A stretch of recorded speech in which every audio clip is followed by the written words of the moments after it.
ಮಹಾರಾಷ್ಟ್ರ ವಲಸೆಗಾರರ ಆಗಮನದಿಂದ ಸೋಂಕಿತರ ಸಂಖ್ಯೆಯಲ್ಲಿ ಹೆಚ್ಚಳ. ದಿನದಿಂದ ದಿನಕ್ಕೆ ಕೊರೋನಾ ಸೋಂಕಿನಿಂದ ಗುಣಮುಖರ ಸಂಖ್ಯೆ ಕೂಡ ಹೆಚ್ಚಳವಾಗುತ್ತಿದೆ. ಸಾರ್ವಜನಿಕರು ಆತಂಕ ಪಡುವುದು ಬೇಡ. ಮಾಸ್ಕ್ ಹಾಗೂ ಸ್ಯಾನಿಟೈಸರ್ ಕಡ್ಡಾಯ ಎಂದು ಗೃಹ ಸಚಿವ ಬಸವರಾಜ ಬೊಮ್ಮಾಯಿ ಕರೆ. ಕೇಂದ್ರ ಸರ್ಕಾರ ಮಾರ್ಗಸೂಚಿಯಂತೆ ಕ್ವಾರಂಟೈನ್ ಮಾಡಲಾಗುತ್ತಿದೆ. ಕ್ವಾರಂಟೈನ್ ಅವಧಿಯನ್ನ 7 ದಿನಕ್ಕೆ ಇಳಿಸಲಾಗಿದೆ. ನಾನು ಹಾಸನದ ಅಳಿಯ ಮಗನಾಗಿ ಕೆಲಸ ಮಾಡುವೆ ಎಂದು ನೂತನ ಜಿಲ್ಲಾ ಉಸ್ತುವಾರಿ ಸಚಿವ ಗೋಪಾಲಯ್ಯ ಭರವಸೆ. ಮತ್ತು ವಿಶ್ವವಿಖ್ಯಾತ ಶ್ರೀ ಚನ್ನಕೇಶವ ಸ್ವಾಮಿ ದೇಗುಲ ಸೇರಿ ರಾಜ್ಯದ ಎಲ್ಲಾ ದೇವಾಲಯಗಳು ಬಾಗಿಲು ತೆಗೆಯಲು ಅವಕಾಶ. ಹೋಟೆಲ್ ಅಂಡ್ ರೆಸ್ಟೋರೆಂಟ್ ವ್ಯಾಪಾರಕ್ಕೆ ಅನುಮತಿ ನೀಡಿ ಬಾಗಿಲು ತೆಗೆಯಲು ಅವಕಾಶ ಕಲ್ಪಿಸಿದ ಸರ್ಕಾರ. ಸಾಮಾಜಿಕ ಅಂತರವನ್ನ ಕಾಪಾಡಿಕೊಂಡು ಸರ್ಕಾರದ ಮಾರ್ಗಸೂಚನೆಯಂತೆ ಪಾಲನೆಗೆ ಕ್ರಮಕ್ಕೆ ಸಾರ್ವಜನಿಕರಿಗೆ ಸೂಚನೆ.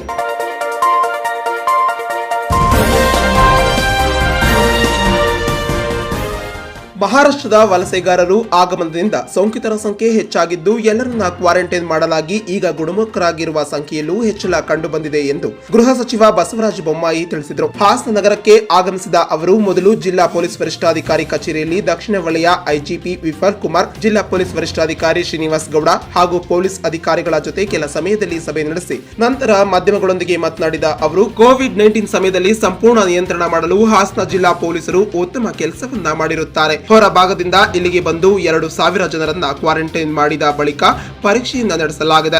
ಈಗಾಗಲೇ ಹಂತ ಹಂತವಾಗಿ ನಿರ್ಬಂಧಿತವನ್ನ ತೆಗೆಯಲಾಗುತ್ತಿದ್ದು ಕೇಂದ್ರ ಸರ್ಕಾರ ಮಾರ್ಗಸೂಚನೆಯಂತೆ ಅನುವು ಮಾಡಿಕೊಡಲಾಗಿದೆ. ಜನಜೀವನ ಸುಸ್ಥಿರವಾಗಿ ನಡೆಯಬೇಕಾದ ಹಿನ್ನೆಲೆಯಲ್ಲಿ ನಿರ್ಬಂಧಗಳನ್ನ ಸಡಿಲಗೊಳಿಸಲಾಗುತ್ತಿದೆ ಎಂದು ತಿಳಿಸಿದರು. ಉಡುಪಿಗೆ ಹೆಚ್ಚಿನ ಸಂಖ್ಯೆಯಲ್ಲಿ ಮಹಾರಾಷ್ಟ್ರದಿಂದ ವಲಸೆಗಾರರು ಬಂದಿರುವುದರಿಂದ ಸೋಂಕಿತರ ಸಂಖ್ಯೆ ಹೆಚ್ಚಾಗಿದೆ.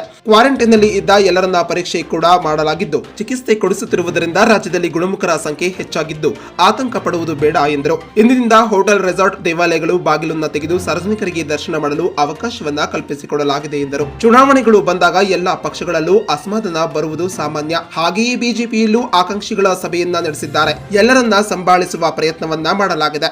ಈಗ ಪಕ್ಷದಲ್ಲಿ ಯಾವುದೇ ತೊಂದರೆಗಳಿಲ್ಲ ಎಂದು ಪತ್ರಕರ್ತರ ಪ್ರಶ್ನೆಗೆ ಉತ್ತರಿಸಿದರು. ರಾಜ್ಯಸಭೆಗೂ ದೇವೇಗೌಡರವರನ್ನ ಆಯ್ಕೆ ಮಾಡುವುದು ಜೆಡಿಎಸ್ಗೆ ಬಿಟ್ಟ ವಿಚಾರ. ನಮ್ಮ ಪಕ್ಷದಿಂದ ಇನ್ನೂ ಅಭ್ಯರ್ಥಿಯೂ ಅಂತಿಮವಾಗಿಲ್ಲ ಎಂದು ತಿಳಿಸಿದರು. ಹಾಸನದಲ್ಲಿ 9 ಪೊಲೀಸರಿಗೆ ಪಾಸಿಟಿವ್ ಬಂದಿದ್ದು ಈ ಹಿನ್ನೆಲೆಯಲ್ಲಿ ಇಲಾಖೆಯ ಪ್ರಗತಿ ಪರಿಶೀಲನೆ ನಡೆಸಲು ಬಂದಿದ್ದೇನೆ. ಜಿಲ್ಲೆಯಲ್ಲಿ ಸೋಂಕಿತರಾಗಿದ್ದ ಪೊಲೀಸರಿಗೆ ಈಗ ಗುಣಮುಖರಾಗಿದ್ದಾರೆ. ಜಿಲ್ಲೆಯಲ್ಲಿ ಕೊರೋನಾ ಪರಿಸ್ಥಿತಿ ಸಂಪೂರ್ಣವಾಗಿ ನಿಯಂತ್ರಣದಲ್ಲಿದ್ದು ಉಡುಪಿಗೆ ಅತಿ ಹೆಚ್ಚು ಜನರು ಮುಂಬೈನಿಂದ ಬಂದಿದ್ದಾರೆ.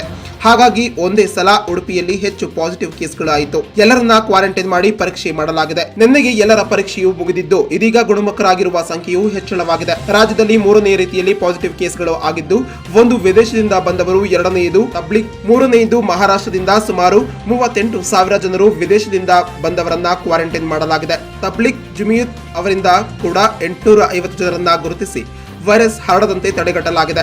ಈಗ ನಮಗೆ ಇರೋ ಸವಾಲು ಮಹಾರಾಷ್ಟ್ರದಿಂದ ರಾಜ್ಯಕ್ಕೆ ಬಂದಿರುವವರು, ಅಲ್ಲಿಂದ ಬರುತ್ತಿರುವ ಜನರನ್ನ ವ್ಯವಸ್ಥಿತವಾಗಿ ಕ್ವಾರಂಟೈನ್ ಮಾಡಲು ಕ್ರಮ ಕೈಗೊಳ್ಳಲಾಗಿದೆ.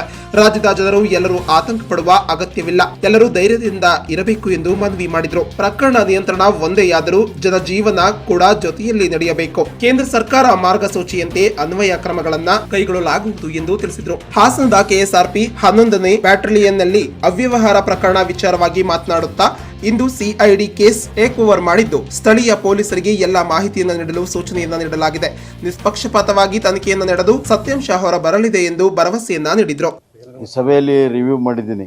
ಒಟ್ಟಾರೆ ಹಾಸನ ಜಿಲ್ಲಾ ಪೊಲೀಸ್ ಕರ್ತವ್ಯದ ಬಗ್ಗೆ ರಿವ್ಯೂ ಮಾಡಿರೋದು. ಕೋವಿಡ್ ಟೈಮಲ್ಲಿ ಭಾಳ ಒಳ್ಳೆಯ ಕೆಲಸವನ್ನು ಮಾಡಿದ್ದಾರೆ. ಕೋವಿಡನ್ನು ಸಂಪೂರ್ಣವಾಗಿ ನಿಯಂತ್ರಣ ಮಾಡಲು ಉತ್ತಮ ಕೆಲಸ ಮಾಡಿದ್ದಾರೆ. ಮೈಗ್ರೆಂಟ್ಸ್ ಸುಮಾರು 10,000 ಜನ ಮೈಗ್ರೆಂಟ್ಸನ್ನು ಇಲ್ಲಿಂದ ಕಳಿಸಿರೋದ್ರಲ್ಲಿ ಭಾಳ ಉತ್ತಮವಾಗಿ ಮಾಡಿದ್ದಾರೆ. ಮತ್ತು ಸುಮಾರು 2,000ಕ್ಕಿಂತ ಹೆಚ್ಚು ಜನ ಇಲ್ಲಿ ಬಂದಿದ್ದು ಕ್ವಾರಂಟೈನ್ ಮಾಡಿ ಅವರಿಗೆ ಟೆಸ್ಟ್ಗಳನ್ನು ಮಾಡಿ, ಇವತ್ತು ಮುಂಬೈದಿಂದ ಬಂದಂಥ ಹೆಚ್ಚು ಸಂಖ್ಯೆ ಸೋಂಕಾಗಿದೆ ಅವ್ರಿಗೂ ಕೂಡ ಸಂಪೂರ್ಣ ಟೆಸ್ಟ್ ಮಾಡಿಸಿ ಕ್ವಾರಂಟೈನ್ ಮಾಡಿ ಉತ್ತಮ ರೀತಿಯಲ್ಲಿ ನಿಯಂತ್ರಣವನ್ನು ನಮ್ಮ ಪೊಲೀಸರು ಮಾಡಿದ್ದಾರೆ. ಪೊಲೀಸರ ಪಾತ್ರ ಭಾಳ ಹಿರಿಮೆಯದಾಗಿದೆ ಅನ್ನೋದನ್ನು ನಾನು ಹೇಳೋಕ್ಕೆ ಇಚ್ಛಪಡ್ತೀನಿ. ಕೆಲವು ವಿಚಾರಗಳು ಲಾ ಆ್ಯಂಡ್ ಆರ್ಡರು ಮತ್ತು ಕ್ರೈಮಲ್ಲಿ ಲಾ ಆ್ಯಂಡ್ ಆರ್ಡರ್ ಬಹುತೇಕವಾಗಿ ಎಲ್ಲ ಶಾಂತಿ ಸುವ್ಯವಸ್ಥೆ ಇದೆ ಕಳೆದ 1 ವರ್ಷದಿಂದ. ಕ್ರೈಮಲ್ಲಿ ಸ್ವಲ್ಪ ಇಂಪ್ರೂವ್ಮೆಂಟ್ಗಳನ್ನು ಯಾವ ರೀತಿ ಮಾಡಬೇಕು ಅನ್ನೋದನ್ನು ಈಗಾಗಲೇ ಹೇಳಿದ್ದೇನೆ. ಜನರಿಗೆ ಒಂದು ಸುರಕ್ಷತಾ ಮನೋಭಾವ ತುಂಬುವ ರೀತಿಯಲ್ಲಿ ನಾವು ಕೆಲಸವನ್ನು ಮಾಡಬೇಕು. ಮತ್ತು ವಿದೇಶದಿಂದ ಬಂದಂಥ ಪ್ರಯಾಣಿಕರಿಗೆ ಸುರಕ್ಷತೆ ಮತ್ತು ಯಾವುದೇ ರೀತಿಯ ತೊಂದರೆ ಆಗದಂತೆ ನೋಡ್ಕೋಬೇಕನ್ನುವಂಥ ವಿಚಾರಗಳನ್ನು ಕೂಡ ನಾನು ನಮ್ಮ ಪೊಲೀಸರಿಗೆ ಹೇಳಿದ್ದೇನೆ. ಮತ್ತು ಕೆಲವು ವಿಚಾರಗಳಲ್ಲಿ ಅದು ಗ್ಯಾಂಬ್ಲಿಂಗ್ ಇರ್ಬೋದು, ಸ್ಯಾಂಡ್ ಮೈನಿಂಗ್ ಇರ್ಬೋದು, ಡ್ರಗ್ಸ್ ಇರ್ಬೋದು, ಅಲ್ಲಿ 0 ಟಾಲರೆನ್ಸ್ ಇದೆ. ನಮ್ಮದು ಕಟ್ಟುನಿಟ್ಟಿನ ಕ್ರಮವನ್ನು ಜರುಗಿಸಬೇಕು ಅನ್ನುವಂಥ ಮಾತು. Srinivas, Hassan, just news.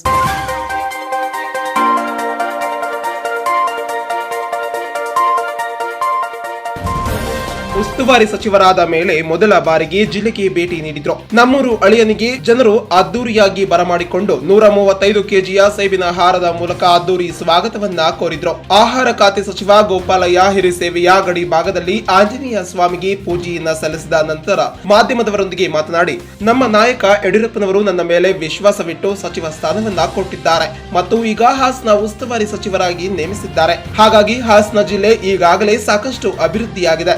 ಇನ್ನುಳಿದ ಕೆಲಸಗಳನ್ನ ಎಲ್ಲ ಚುನಾಯಿತ ಪ್ರತಿನಿಧಿಗಳ ಸಹಕಾರದಿಂದ ಮಾಡುತ್ತೇನೆ. ಜಿಲ್ಲೆಯಲ್ಲಿ ಈಗಾಗಲೇ ಅಭಿವೃದ್ಧಿಯಾಗಿದೆ ಎನ್ನುವ ಮೂಲಕ ತಮ್ಮ ಹಳೆಯ ಪಕ್ಷದ ನಾಯಕರ ಬಗ್ಗೆ ಮೆಚ್ಚುಗೆಯನ್ನ ವ್ಯಕ್ತಪಡಿಸಿದ್ರು. ಸನ್ಮಾನ್ಯ ಮಾಜಿ ಪ್ರಧಾನಿ ದೇವೇಗೌಡರವರ ಸಲಹೆ ಪಡೆದು ಜಿಲ್ಲೆಯ ಅಭಿವೃದ್ಧಿಗೆ ಪ್ರಯತ್ನ ಮಾಡುತ್ತೇನೆ ಎಂದರು. ಈ ಜಿಲ್ಲೆಯಲ್ಲಿ ಅಭಿವೃದ್ಧಿ ಆಗಬೇಕೆಂಬುವ ಆಸೆ ಇಟ್ಟು ಸಿಎಂ ಅವಕಾಶವನ್ನ ಕೊಟ್ಟಿದ್ದಾರೆ. ಅದರಂತೆ ನಾನು ಕೆಲಸ ಮಾಡುತ್ತಿದ್ದೇನೆ. ನಾನು ಯಾವುದೇ ಖಾತೆಯನ್ನ ಕೇಳಿರಲಿಲ್ಲ, ಉಸ್ತುವಾರಿಯನ್ನ ಕೇಳಿರಲಿಲ್ಲ. ನಾನು ಓರ್ವ ರೈತ ಕುಟುಂಬದಿಂದ ಬಂದವನು. ನನ್ನ ಮಹಾಲಕ್ಷ್ಮಿ ಲೇಔಟ್ ಕ್ಷೇತ್ರದ ದುಡಿದಂತೆ ಇಲ್ಲಿಯೂ ಕೆಲಸ ಮಾಡುತ್ತೇನೆ. ನಾನು ವಾರದಲ್ಲಿ 2 ದಿನ ಭೇಟಿ ನೀಡಿ ಜನ ಸಮಸ್ಯೆಯನ್ನ ಆಲಿಸುತ್ತೇನೆ. ಅಭಿವೃದ್ಧಿಗೆ ಎಲ್ಲರೂ ಒಟ್ಟಾಗಿ ಹೋಗಬೇಕು. ಹಾಗಾಗಿ ನಾನು ರಾಜಕೀಯ ಮಾಡಲು ಜಿಲ್ಲೆಗೆ ಬಂದಿಲ್ಲ.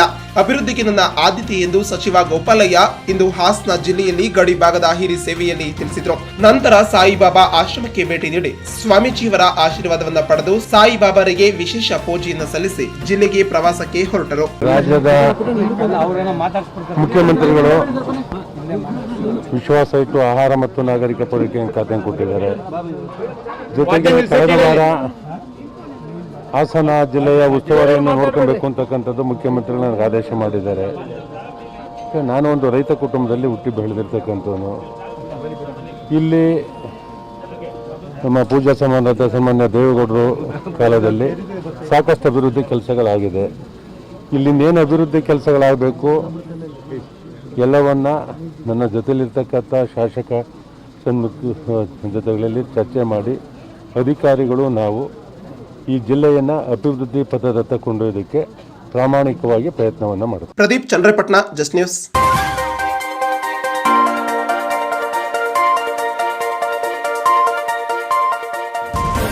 ಪರಿಸರದ ಸ್ಥಿತಿಗತಿಯನ್ನ ತಿಳಿಯುವುದು ಹಾಗೂ ಸ್ವಚ್ಛ ಪರಿಸರದ ಅತ್ಯಗತ್ಯವನ್ನ ಜನರಲ್ಲಿ ಮೂಡಿಸುವುದರಲ್ಲಿ ಪುರಸಭೆಯ ಮುಖ್ಯ ಪಾತ್ರ ವಹಿಸಿದೆ ಎಂದು ಶಾಸಕ ಕೆಎಸ್ ಲಿಂಗೇಶ್ ಅಭಿಪ್ರಾಯಪಟ್ಟರು. ಪಟ್ಟಣದ ಶುದ್ಧ ಕುಡಿಯುವ ನೀರಿನ ಘಟಕದ ಬಳಿ ಪರಿಸರ ದಿನಾಚರಣೆಯ ಅಂಗವಾಗಿ ಪುರಸಭೆಯ ವತಿಯಿಂದ ಸುಮಾರು 100 ಹಣ್ಣು ಗಿಡಗಳನ್ನು ನೆಡುವ ಮೂಲಕ ಚಾಲನೆ ನೀಡಿ ಮಾತನಾಡಿದ ಶಾಸಕರು, ಜಾಗತಿಕ ಮಟ್ಟದಲ್ಲಿ ಸ್ವಚ್ಛತೆ, ಅರಿವು ಹಾಗೂ ಪರಿಸರ ಸಂರಕ್ಷಣೆಯ ಘನ ದೋಷಗಳಲ್ಲಿ ಪರಿಸರ ಆಚರಣೆಯೂ ಸೇರಿದಂತೆ ಪ್ರಸಕ್ತ ಜಗತ್ತಿನಲ್ಲಿ ಅತ್ಯಾಧುನಿಕ ನಾಗರೀಕರಣ, ಕೈಗಾರಿಕೀಕರಣ, ವಿಜ್ಞಾನ ತಂತ್ರಜ್ಞಾನದ ಅಭಿವೃದ್ಧಿ ಎಂಬುವ ಹಲವು ಕಾರಣಗಳಿಂದಾಗಿ ಇಂದು ಪರಿಸರಕ್ಕೆ ತೀವ್ರ ಧಕ್ಕೆ ಉಂಟಾಗಿದೆ. ಪರಿಸರವನ್ನ ರಕ್ಷಿಸುವುದು ಪ್ರತಿಯೊಬ್ಬರ ಕರ್ತವ್ಯವಾಗಿದ್ದು ಈಗಾಗಲೇ ಪುರಸಭೆಯು ತನ್ನ ವ್ಯಾಪ್ತಿಯಲ್ಲಿ ಪರಿಸರದ ಬಗ್ಗೆ ವಿಶೇಷ ಕಾಳಜಿಯನ್ನ ಹೊಂದಿ ಜಾಗೃತಿ ಮೂಡಿಸುವುದರ ಜೊತೆಯಲ್ಲಿ ಮರಗಿಡಗಳನ್ನ ಬೆಳೆಸುವ ಕಾರ್ಯಕ್ಕೆ ಮುಂದಾಗಿದೆ. ಅದರಂತೆ ಶುದ್ಧ ಕುಡಿಯುವ ನೀರಿನ ಘಟಕದ ಬಳಿ ಸುಮಾರು 100ಕ್ಕೂ ಹೆಚ್ಚು ಗಿಡಗಳನ್ನ ನೆಟ್ಟು ಪೋಷಣೆ ಮಾಡುವಂತಹ ಕೆಲಸಕ್ಕೆ ಮುಂದಾಗಿರುವುದು ಶ್ಲಾಘನೀಯ. ಇಂದು ಪುರಸಭೆಯ ವ್ಯಾಪ್ತಿಯಲ್ಲಿ ಪ್ಲಾಸ್ಟಿಕ್ ಮುಕ್ತ ನಗರವನ್ನಾಗಿ ಘೋಷಣೆ ಮಾಡಿದ್ದು ಅದಕ್ಕೆ ಅಧಿಕಾರಿಗಳು ಹಾಗೂ ಸಿಬ್ಬಂದಿಗಳ ಶ್ರಮ ಮರೆಯಬಾರದು. ಸಾರ್ವಜನಿಕರು ಸಹ ಪುರಸಭೆಯೊಂದಿಗೆ ಕೈಜೋಡಿಸಿ ಸ್ವಚ್ಛತೆ ಹಾಗೂ ಪರಿಸರ ಸಂರಕ್ಷಣೆಗೆ ಮುಂದಾಗಬೇಕು ಎಂದು ತಿಳಿಸಿದರು. ಈ ಸಂದರ್ಭದಲ್ಲಿ ಮುಖ್ಯಾಧಿಕಾರಿ ಮಂಜುನಾಥ್, ಪುರಸಭೆಯ ಮಾಜಿ ಅಧ್ಯಕ್ಷರಂತಹ ಶ್ರೀನಿಧಿ, ಗಿರೀಶ್, ಆರೋಗ್ಯಾಧಿಕಾರಿ ವೆಂಕಟೇಶ್, ಪರಿಸರ ಅಭ್ಯಂತರರಂತಹ ಮಧುಸೂದನ್ ಎಂದು ಮುಂತಾದವರು ಹಾಜರಿದ್ದರು. Ganesh, Belur, Just news.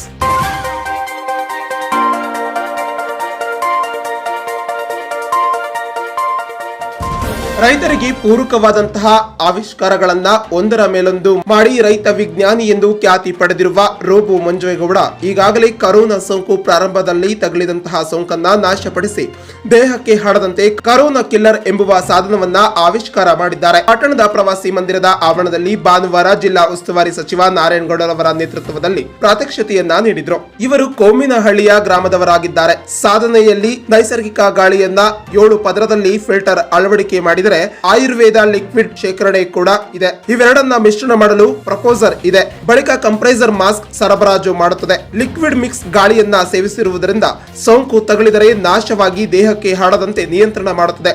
ಇದರಿಂದಾಗಿ ಕರೋನಾ ಮುಕ್ತವಾಗಬಹುದು.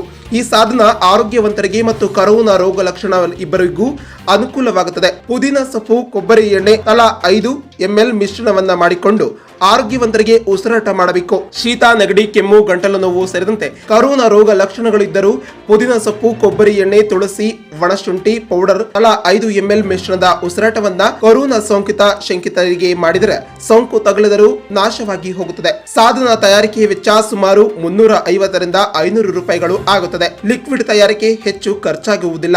ನೈಸರ್ಗಿಕ ಸಂಪನ್ಮೂಲಗಳನ್ನು ಬಳಸಿಕೊಂಡು ಆಯುರ್ವೇದ ಲಿಕ್ವಿಡ್ ತಯಾರಿಸಬಹುದಾಗಿದ್ದು, ರೋಬೋ ಮಂಜೇಗೌಡರವರಿಗೆ ಸಚಿವ ನಾರಾಯಣಗೌಡರವರು ಸನ್ಮಾನಿಸಿದರು. ಪ್ರಾತ್ಯಕ್ಷಿಕೆಯಿಂದ ವೀಕ್ಷಿಸಿದಂತಹ ಸಚಿವ ನಾರಾಯಣಗೌಡ ರೋಬೋ ಮಂಜೇಗೌಡರವರನ್ನ ಶ್ಲಾಘಿಸಿದರು. ಕರೋನಾ ಸಂಕಷ್ಟದ ಸಮಯದಲ್ಲಿ ಸೋಂಕನ್ನ ತಡೆಯಲು ಹೊಸ ಸಾಧನೆಯನ್ನ ಕಂಡುಹಿಡಿದಿದ್ದು ಜನಸಾಮಾನ್ಯರಿಗೆ ಅನುಕೂಲ ಮಾಡಲು ಮುಂದಾಗಿದ್ದಾರೆ. ಸಾಧನವನ್ನ ವೈದ್ಯಕೀಯ ಪರೀಕ್ಷೆಗೆ ಒಳಪಡಿಸಿ ವರದಿ ಬಂದ ನಂತರ ಸರ್ಕಾರದ ಅನುಮತಿ ಪಡೆದು ಸರ್ಕಾರದ ಮುಂದೆ ಇಡಲು ಪ್ರಯತ್ನಿಸುತ್ತೇನೆ ಎಂದು ಭರವಸೆಯನ್ನ ನೀಡಿದರು. ಜಿಲ್ಲಾಡಳಿತ ಸರ್ಕಾರಕ್ಕೆ ವರದಿ ಸಲ್ಲಿಸಿ ಸಾರ್ವಜನಿಕರ ಬಳಕೆಗೆ ಸರ್ಕಾರದ ಅನುಮತಿ ಕೊಡಬೇಕು. ಹೆಚ್ಚುವರಿ ಸಂಶೋಧನೆಗೆ ಸರ್ಕಾರ ನೆರವು ನೀಡುವಂತೆ ಮನವಿ ಮಾಡಿದ robo Manjegowda. Madhukumar, Kerpete, Just news.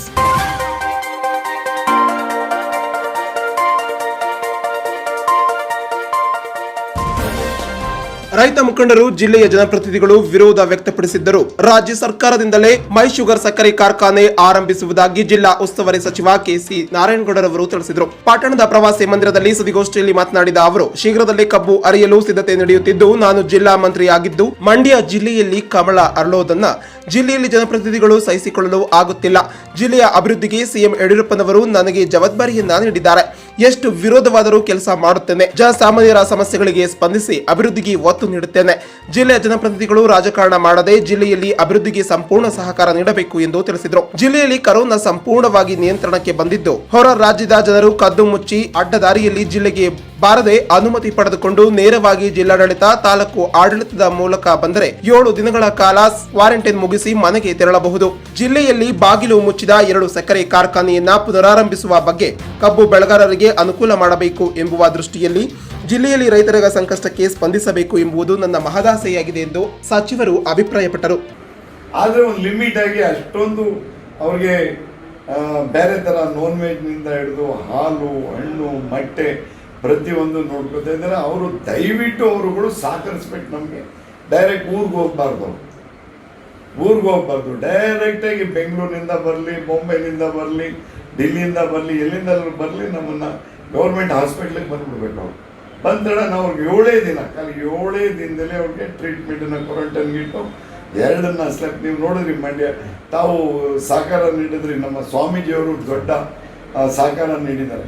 Per day 500 test ಆಗುತ್ತೆ. ನಮಗೆ 500 ಟೆಸ್ಟ್ ಮಾಡಿಸ್ಬೇಕಾದ್ರೆ ಬೆಂಗಳೂರಿಗೆ ತಗೊಂಡು ತುಂಬ ಹಣದ ಒಂದಿಗೆ ನಮಗೆ ಸಮಯ ತುಂಬ ಹೋಗ್ತಾ ಇತ್ತು. ಇಡೀ ಕರ್ನಾಟಕ ಬರುವಂಥ ಸಂದರ್ಭದಲ್ಲಿ ಮೈಸೂರಿನಲ್ಲೂ ಕಷ್ಟ ಆಯಿತು. ನಮ್ಮ ಜಗದ್ಗುರು ನಿರ್ಮಲಾನಂದ ಸ್ವಾಮೀಜಿಯವರು ಆದಿಚುಂಚನಗಿರಿಲಿ ಅದೊಂದು ಸೌಲಭ್ಯ ಮಾಡಿಕೊಡೋದು ನಮಗೆ ನಮ್ಮ ಜಿಲ್ಲೆಗೆ ತುಂಬ ಅನುಕೂಲ ಆಗಿದೆ. ಅವ್ರಿಗೆ ವಂದನೆ, ಅಭಿನಂದನೆಯನ್ನು ನಾನು ಈ ಸಂದರ್ಭದಲ್ಲಿ ಹೇಳ್ತಾ, ಆದರೆ ನಾರಾಯಣಗೌಡ ಒಬ್ಬ ಹೊಸವ ಬಂದವನೇ, ಇವ್ನು ಎಲ್ಲಿ ಬೇಕಾದ್ರೂ ಹರಿಬೋದು, ಏನು ಬೇಕಾದ್ರೂ ಮಾಡಿಸ್ಕೋಬೋದು ಅನ್ನೋ ಭಾವನೆ ಅವರಲ್ಲಿ ಇತ್ತಲ್ಲ, ಅದು ತಪ್ಪು ಭಾವನೆ. ನಾನು ಪ್ರೀತಿಗೆ ತಲೆ ಬಾಗ್ಸೋನು, ಅಭಿವೃದ್ಧಿಗೆ ತಲೆ ಬಾಗ್ಸೋನು. ನನಗೆ ಮುಖ್ಯಮಂತ್ರಿಗಳು ಜವಾಬ್ದಾರಿಯನ್ನು ಕೊಟ್ಟು ಕಳಿಸಿದರೆ ಈ ಜಿಲ್ಲೆಯನ್ನು ಅಭಿವೃದ್ಧಿ ಪಡಿಸಬೇಕು ಅಂತೇಳಿ. Madhukumar, Kerpete, Just news.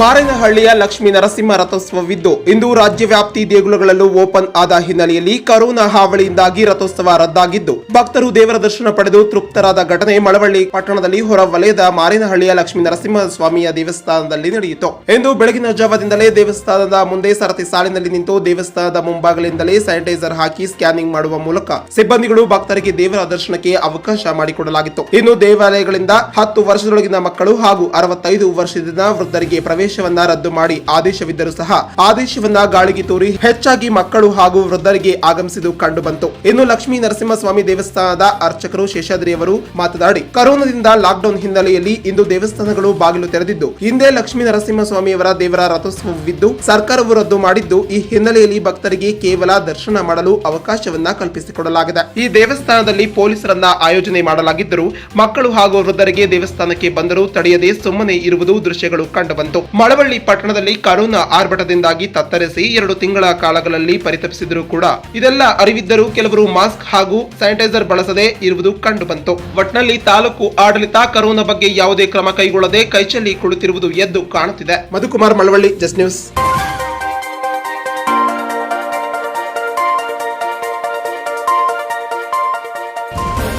ಐತಿಹಾಸಿಕ ಶ್ರೀ ಬೇಲೂರು ಚೆನ್ನಕೇಶವ ಸ್ವಾಮಿ ಬಾಗಿಲು ತೆರೆದು ಭಕ್ತರಿಗೆ ಇಂದಿನಿಂದ ದರ್ಶನ ಲಭ್ಯವಾಗಿದ್ದು, ಸರ್ಕಾರದ ಮಾರ್ಗಸೂಚನೆಯಂತೆ ದೇಗುಲದ ಬಾಗಿಲನ್ನ ತೆರೆಯಲಾಯಿತು.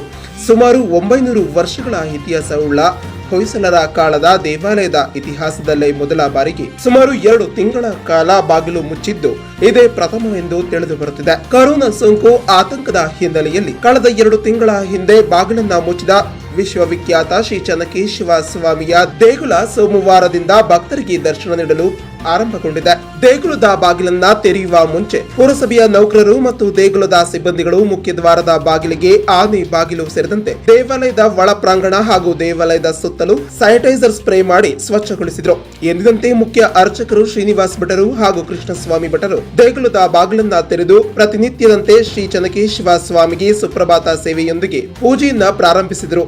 ಅಲ್ಲದೆ ಹೊಯ್ಸಳ ಶಿಲ್ಪಕಲೆಯ ಕೆತ್ತನೆಯಲ್ಲಿ ಹೆಸರು ವಾಸಿಯಾಗಿದ್ದಂತಹ ದೇಗುಲಕ್ಕೆ ದೇಶದ ವಿದೇಶದಿಂದ ದಿನನಿತ್ಯ ಸಾವಿರಾರು ಪ್ರವಾಸಿಗರು ಭೇಟಿ ನೀಡುತ್ತಿದ್ದರು. ಆದರೆ ಕರೋನಾ ವೈರಸ್ ಆತಂಕದ ಹಿನ್ನೆಲೆಯಲ್ಲಿ ಬಾಗಿಲು ತೆರೆಯದಿರುವುದರಿಂದ ಕೇವಲ ಭಕ್ತರು ಮಾತ್ರ ಬಂದು ಸ್ವಾಮಿಯವರ ದರ್ಶನ ಮಾಡುತ್ತಿರುವುದು ಕಂಡುಬಂತು. ಆದರೆ ಇಲ್ಲಿಯೂ ಸಹ ಪ್ರವಾಸಿಗರು ಇಲ್ಲದೆ ಬಿಕೋ ಎನ್ನುತ್ತಿತ್ತು. ದೇವಾಲಯದ ಕಾರ್ಯನಿರ್ವಹಣಾಧಿಕಾರಿ ವಿದ್ಯುತ್ ಲತಾ ಮಾತನಾಡಿ, ಸರ್ಕಾರದ ಆದೇಶದಂತೆ ಪ್ರವಾಸಿಗರು ಹಾಗೂ ಭಕ್ತರಿಗೆ ದೇವಾಲಯದ ಒಳ ಪ್ರವೇಶಿಸುವಾಗ ಕಡ್ಡಾಯವಾಗಿ ಮಾಸ್ಕ್ ಹಾಗೂ ಥರ್ಮಲ್ ಸ್ಕ್ಯಾನಿಂಗ್ ಹಾಗೂ ಸ್ಯಾನಿಟೈಸರ್ ಅನ್ನು ನೀಡಲಾಗುವುದು. ಅದರಂತೆ ಸಾಮಾಜಿಕ ಅಂತರವನ್ನ ಕಾಯ್ದುಕೊಳ್ಳಲು ಈಗಾಗಲೇ ದೇವಾಲಯದಲ್ಲಿ ಗುರುತು ಮಾಡಿರುವ ಬಾಕ್ಸ್ಗಳಲ್ಲಿ ನಿಂತು ಅಂತರವನ್ನ ಕಾಯ್ದುಕೊಳ್ಳಬೇಕು. ಅದೇ ರೀತಿಯಾಗಿ ಬರುವಂತಹ ಭಕ್ತರಿಗೆ ತೀರ್ಥ ಪ್ರಸಾದ ನೀಡುವುದಕ್ಕೆ ನಮಗೆ ಯಾವುದೇ ಅವಕಾಶವಿಲ್ಲ. ಅದರಂತೆ ಪೂಜೆಗೆ ಬರುವಂತಹ ಭಕ್ತರಿಗೆ ಪೂಜಾ ಸಾಮಗ್ರಿ, ಹೂವು, ಹಣ್ಣು ತರುವುದು ಸಂಪೂರ್ಣ ನಿಷೇಧಿಸಲಾಗಿದೆ. ಅದೇ ರೀತಿಯಾಗಿ 10 ವರ್ಷದ ಒಳಗಿನ ಮಕ್ಕಳಿಗೆ ಹಾಗೂ 60 ವರ್ಷದ ಮೇಲ್ಪಟ್ಟಂತಹ ವೃದ್ಧರಿಗೆ ಪ್ರವೇಶವೂ ಇರುವುದಿಲ್ಲ. ಪ್ರತಿನಿತ್ಯ ದಾಸೋಹ ವ್ಯವಸ್ಥೆಯನ್ನ ಕಲ್ಪಿಸಲಾಗಿದ್ದು ಸಾಮಾಜಿಕ ಅಂತರವನ್ನ ಕಾಯ್ದುಕೊಳ್ಳಲು ಸೂಚನೆಯನ್ನ ನೀಡಲಾಗಿದೆ. ಅಸಹಕಾರ ತೋರಿದ ಮುಜರಾಯಿ ಇಲಾಖೆಯ ನೌಕರರು ದೇಗುಲದ ಬಾಗಿಲು ತೆರೆದಾಗ ಎಲ್ಲೆಂದರಲ್ಲಿ ಕಸ ಕಡ್ಡಿಗಳಿಂದ ಬೆಳೆದಿದ್ದು ಎದ್ದು ಕಾಣುತ್ತಿತ್ತು. ಮುಜರಾಯಿ ಇಲಾಖೆಯ ಸಿಬ್ಬಂದಿಗಳು ಇದ್ದರೂ ಸಹ ಯಾರೂ ಸಹ ಕೆಲಸ ನಿರ್ವಹಿಸದೆ ಬೇಜವಾಬ್ದಾರಿತನವನ್ನ ತೋರುತ್ತಿದ್ದಾರೆ ಎಂದು ಸಾರ್ವಜನಿಕರು ಬೇಸರ ವ್ಯಕ್ತಪಡಿಸಿದ್ದಾರೆ. ಇದನ್ನ ಮನಗೊಂಡಂತಹ ಬೇಸರಗೊಂಡಂತಹ ಕಾರ್ಯನಿರ್ವಹಣಾಧಿಕಾರಿ ತಮ್ಮ ದೇವಾಲಯದ ಸಿಬ್ಬಂದಿಗಳಿಗೆ ಸ್ವಚ್ಛತೆ ಮಾಡಲು ಸೂಚನೆಯನ್ನ ನೀಡಿದ್ದರು. ವೈರಸ್ ಇಂದ ಮಾರ್ಚ್ 17ರಿಂದ ಸರ್ಕಾರದ ಆದೇಶದಂತೆ ದೇವಸ್ಥಾನಗಳನ್ನ ಬಾಗಿಲು ಹಾಕಿತ್ತು. ಮೊನ್ನೆ ಮತ್ತೆ ಸರ್ಕಾರ ಅದೇ ಆದೇಶದಂತೆ 8ನೇ ತಾರೀಕಿಂದ ದೇವಸ್ಥಾನಗಳನ್ನೆಲ್ಲ ತೆಗಿಬೇಕು. ಅದಕ್ಕೆ ಏನೇನು ಪ್ರಿಕಾಷನ್ಸ್ ತಗೊಳ್ಬೇಕು ಅಂತ ಕೂಡ ಮಾರ್ಗಸೂಚಿಗಳನ್ನು ಕೊಟ್ಟಿದ್ದರು. ಸದರಿ ಮಾರ್ಗಸೂಚಿಗಳಲ್ಲಿ ಬರೋಂಥ ಭಕ್ತಾದಿಗಳು ಕಡ್ಡಾಯವಾಗಿ ಮಾಸ್ಕ್ಗಳನ್ನು ಹಾಕಿರಬೇಕು. ಅಂಥವ್ರಿಗೆ ಮಾತ್ರ ಒಳಗಡೆ ಪ್ರವೇಶ, ಹಾಗೂ 10 ವರ್ಷದ ಒಳಗಡೆ ಇರೋಂಥವ್ರಿಗೆ ಮತ್ತು 65 ವರ್ಷ ಮೇಲ್ಪಟ್ಟವ್ರಿಗೆ ಮತ್ತು ಗರ್ಭಿಣಿ ಅವ್ರಿಗೆಲ್ಲ ಒಳಗಡೆ ಪ್ರವೇಶ ಇಲ್ಲ ಅಂತ ಹೇಳಿದ್ದಾರೆ. ಅದೇ ರೀತಿ ಕೂಡ ನಾವು ಫಾಲೋ ಅಪ್ ಮಾಡಲಿಕ್ಕೆ ಎಲ್ಲರಿಗೂ ಇನ್ಸ್ಟ್ರಕ್ಷನ್ ಕೊಟ್ಟಿದ್ದೀವಿ, ದೇವಾಲಯದ ಸಿಬ್ಬಂದಿಗಳೆಲ್ರಿಗೂ. ಅದೇ ಮತ್ತು ದ್ವಾರ ಬಾಗಿಲ ಹತ್ರ ಸ್ಯಾನಿಟೈಸರ್ಸ್ ಇಟ್ಟಿದ್ದೀವಿ. ಅದನ್ನು ಅವರು ಮಸ್ಟ್ ಆ್ಯಂಡ್ ಶುಡ್ ಹಾಕ್ಕೊಂಡೇ ಒಳಗಡೆಗೆ ಬರಬೇಕು. ಆಮೇಲೆ ಸ್ಕ್ರೀನಿಂಗ್ ಮಾಡಿಬಿಡ್ತಾರೆ ಒಳಗಡೆ. ಆ ಸ್ಕ್ರೀನಿಂಗ್ ಮಾಡೋಂಥ ಸಂದರ್ಭದಲ್ಲಿ ಅವರಿಗೇನಾದರೂ ಟೆಂಪ್ರೇಚರ್ ಇರೋಕ್ಕೆ ಸೂಕ್ತ ಕ್ರಮ ತಗೊಳ್ಬೇಕು. ಅದಕ್ಕೆಲ್ಲ ವ್ಯವಸ್ಥೆ ಮಾಡ್ಕೊಂಡಿದ್ದೀವಿ. ನಮ್ಮ ದೇವಸ್ಥಾನದ ನೌಕರರಿಗೂ ಕೂಡ ಮತ್ತು ಒಳಾಂಗಣ ನೌಕರರಿಗೆ, ಅರ್ಚಕರಿಗೆ ಎಲ್ರಿಗೂ ಕೂಡ ಮಾರ್ಗಸೂಚಿಯಂತೆ ನಾವು ಹೇಗೆ ಭಕ್ತಾದಿಗಳನ್ನು ಮೇಂಟೈನ್ ಮಾಡಬೇಕು ಅನ್ನೋದ್ರ ಬಗ್ಗೆ ನಿನ್ನೆ ಎಲ್ಲರನ್ನೂ ಕರೆದು ಹೇಳಿದ್ದೀವಿ. ಭಕ್ತಾದಿಗಳಿಗೆ ಯಾವುದೇ ರೀತಿ ತೀರ್ಥ ಆಗಲಿ ಪ್ರಸಾದ ಆಗಲಿ ಯಾವುದೇ ರೀತಿ ಇಲ್ಲ. ಮತ್ತು ಅವರಿಗೆ ಮಂಗಳಾರತಿ ಕೂಡ ತಗೊಳ್ಳುವಂಗಿಲ್ಲ. ಏಕೆಂದರೆ ಸ್ಯಾನಿಟೈಸರ್ ಹಾಕಿರ್ತಾರೆ ಕೈಗೆ, ಹಾಗಾಗಿ ಅವಘಡಗಳಾಗಬಾರ್ದು ಅನ್ನೋ ಉದ್ದೇಶಕ್ಕೆ ದೂರದಿಂದನೇ ಮಂಗಳಾರತಿ ತಗೊಳ್ಳೋ ವ್ಯವಸ್ಥೆ ಮಾಡಿದೆ. ಆ ಎಲ್ಲ ಸಾರ್ವಜನಿಕರಿಗೆ ದರ್ಶನಕ್ಕೆ ಭಾಗ್ಯ ಕಲ್ಪಿಸಲಾಗಿದೆ. ಸದ್ಯದ ಪರಿಸ್ಥಿತಿಯಲ್ಲಿ ಭಕ್ತರಿಗೆ ಮಾಸ್ಕ್ ಹಾಕ್ಕೊಂಡು ಒಳಗೆ ಬರಬೇಕು. ಹಾಗೂ 10 ವರ್ಷದ ಒಳಗಿನ ಮತ್ತು 65 ಮೇಲ್ಪಟ್ಟವರಿಗೆ, ಗರ್ಭಿಣಿಯರಿಗೆ ಅವಕಾಶವಿರೋದಿಲ್ಲ. ಹಾಗೂ ಹಣ್ಣು ಕಾಯಿ ಆಗಲಿ, ಪ್ರಸಾದ ಆಗಲಿ, ತೀರ್ಥ ಪ್ರಸಾದವಾಗಲಿ ಸದ್ಯಕ್ಕೆ ವಿತರಣೆ ನಿಲ್ಸಿರುತ್ತೆ. ನಮ್ಮ ನಿತ್ಯ ಪೂಜೆ ಎಲ್ಲ ಮುಗಿದ ನಂತರ ಸಾರ್ವಜನಿಕರಿಗೆ 3 ಅಡಿ ಅಂತರದಲ್ಲಿ ಬಂದು ದರ್ಶನ ಮಾಡಿಕೊಂಡು ಕೇಶವನ ಕೃಪೆಗೆ ಪಾತ್ರರಾಗಬೇಕಾಗಿ. Ganesh, Belur, Just News.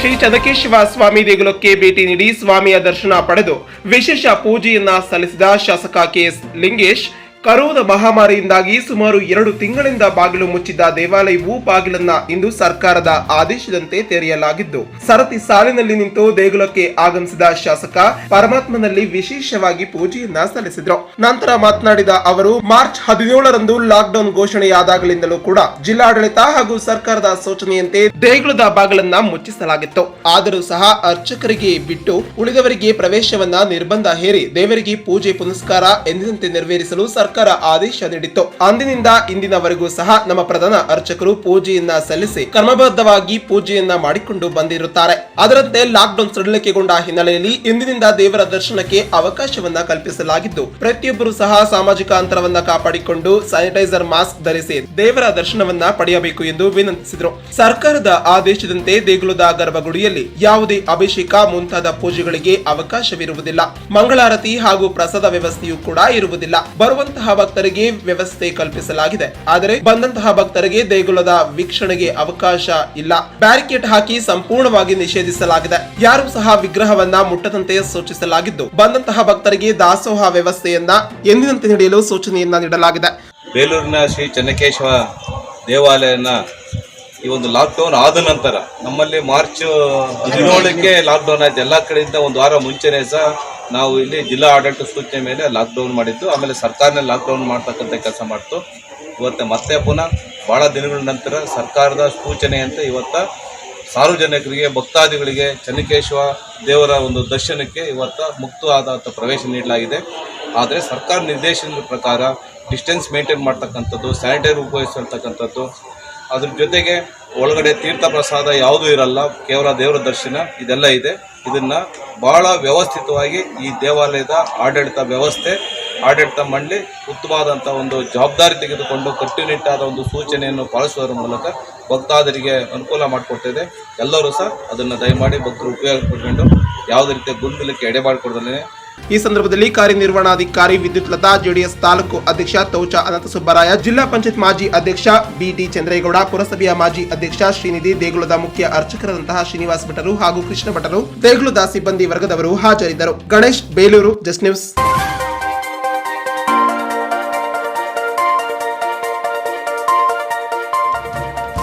ಅರಸೀಕೆರೆ ನಗರದಲ್ಲಿ ಬೀದಿ ಬದಿಯಲ್ಲಿ ವ್ಯಾಪಾರ ಮಾಡುವ ವ್ಯಾಪಾರಸ್ಥರಿಗೆ ಅನುಕೂಲ ಮಾಡಿಕೊಡುವಂತೆ ಒತ್ತಾಯಿಸಿ ತಹಶೀಲ್ದಾರ್ ಪಾಲಾಕ್ಷರ್ ಅವರಿಗೆ ಮನವಿಯನ್ನ ಸಲ್ಲಿಸಲಾಯಿತು. ಕರ್ನಾಟಕ ರಾಜ್ಯ ರಸ್ತೆ ಬದಿಯ ವ್ಯಾಪಾರಿಗಳು ಮಹಾಮಂಡಳಿಯ ಪ್ರಧಾನ ಕಾರ್ಯದರ್ಶಿ ಪ್ರಕಾಶ್ ಬಿಆರ್ ಮಾತನಾಡಿ, ವಿಶ್ವದಲ್ಲಿ ಕರೋನಾ ಸಮಸ್ಯೆ ಬಂದಾಗಲಿಂದಲೂ ರಸ್ತೆ ಬದಿಯ ವ್ಯಾಪಾರಿಗಳಿಗೆ ಅನುಮತಿ ನೀಡದೆ ಜೀವನ ನಡೆಸಲು ದುಸ್ತರವಾಗಿದೆ. ಕಳೆದ 3 ತಿಂಗಳ ಹಿಂದೆ ಮನೆ ಬಾಡಿಗೆ, ವಿದ್ಯುತ್ ಬಿಲ್, ಜೀವನ ನಿರ್ವಹಣೆಗೆ ಬೇಕಾಗಿರುವ ಸಾಮಗ್ರಿಗಳನ್ನ ಕೊಂಡುಕೊಳ್ಳಲು ಆಗದೆ ಪರಿತಪಿಸುವಂತಹ ಪರಿಸ್ಥಿತಿ ನಿರ್ಮಾಣವಾಗಿದೆ. ಈಗಾಗಲೇ ರಾಜ್ಯ ಸರ್ಕಾರ ವ್ಯಾಪಾರ ವಹಿವಾಟುಗಳಿಗೆ ಅನುಮತಿ ನೀಡಿದರೂ ಕೂಡ ಷರತ್ತುಗಳ ಅನ್ವಯ ನಮಗೂ ಅನುಮತಿ ನೀಡುವಂತೆ ಸರ್ಕಾರವನ್ನ ಒತ್ತಾಯಿಸಲಾಯಿತು. ಈ ಸಂದರ್ಭದಲ್ಲಿ ಶ್ರೀನಿವಾಸ್, ರುದ್ರೇಶ್, ಸಣ್ಣಪ್ಪ, ಪ್ರದೀಪ್ ಕುಮಾರ್, ನಾಗರಾಜು, ರಂಗನಾಥ್, ಈಶ್ವರಪ್ಪ, ಮಂಜುನಾಥ್, ಅಂಬಿಕಾ, ರಮೇಶ್ ಇತರರು ಉಪಸ್ಥಿತರಿದ್ದರು. ಮುಹಿದೀನ್ ಪಾಷಾ, ಅರಸೀಕೆರೆ, ಜಸ್ಟ್ ನ್ಯೂಸ್.